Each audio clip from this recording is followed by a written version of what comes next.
Hi there, it's Amy Solera. I wanted to make this quick video to give you an update about the Pittsburgh housing market.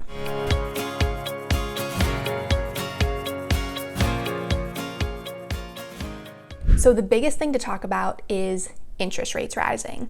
Last year at this time, they were 2.75% for a 30-year fixed rate mortgage.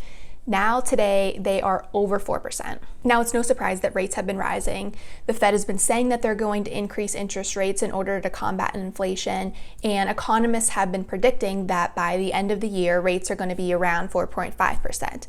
But rising rates impacts buyers and sellers. Okay, so what does this mean for buyers? For buyers, the interest rate directly impacts how much you're going to pay for a house and what your monthly payment's going to be. So this chart shows how interest rates impact the buying power that a buyer has. So on the left, if the interest rate is 3.07%, you can see that this buyer is affording a $475,000 house.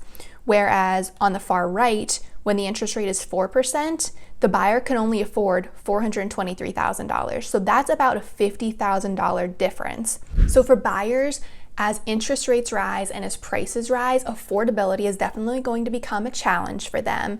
Luckily, since a lot of people are still working remotely, it does give buyers more flexibility for where they can live, and maybe they can target a wider area for housing. When buyers find a home that they like, they are going to have to be able to be flexible and competitive with their offers. So a competitive price, competitive with their closing date, flexible,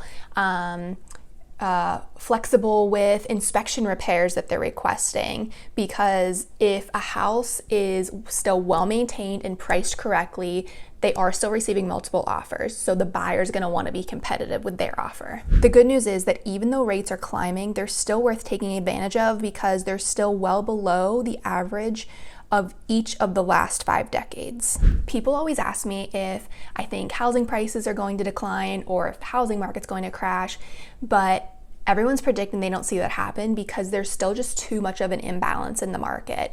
There's still just too much demand and not enough supply. It's predicted that in 2022, it's still going to be a strong market because there are 45 million millennials between the ages of 26 to 35 who are in that prime buying age range. Okay, so what does rising interest rates mean for sellers? I really want to note that interest rates impacts the seller too, because lately I've just been seeing a lot of sellers kind of throwing their houses on the market, not taking great pictures, not really getting it ready for sale because they're confident that it's going to sell. But as interest rates rise, buyers cannot afford to pay as much money for your house. In my last market update video, I mentioned that over the past year, houses have appreciated 18%, and I was saying how that wasn't sustainable in the long run. Well, now it's really not going to be sustainable with rising interest rates because, like I said, the buyer's money is not going to go as far. It's predicted that prices will start to level out. Houses are still going to continue to appreciate, but at a slower pace than what we've been seeing over the past year. At this point, currently, sellers do still have a lot of the leverage.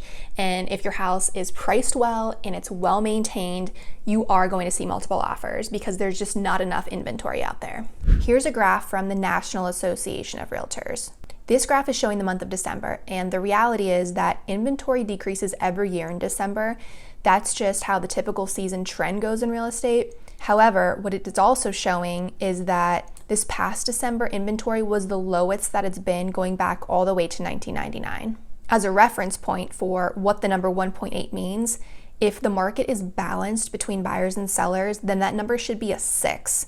So 1.8 is really favoring sellers. The bottom line is interest rates have been rising, and it's predicted that they're going to continue to rise throughout the year. If you're a buyer, acting sooner rather than later is probably going to be your more affordable option. And if you're a seller, I would also advise you to act sooner rather than later because there are not enough houses on the market currently, and as interest rates rise, buyers will not be able to pay as much for your house. If you're thinking about buying or selling, please reach out. I'd love to help you and figure out the best way to navigate this market.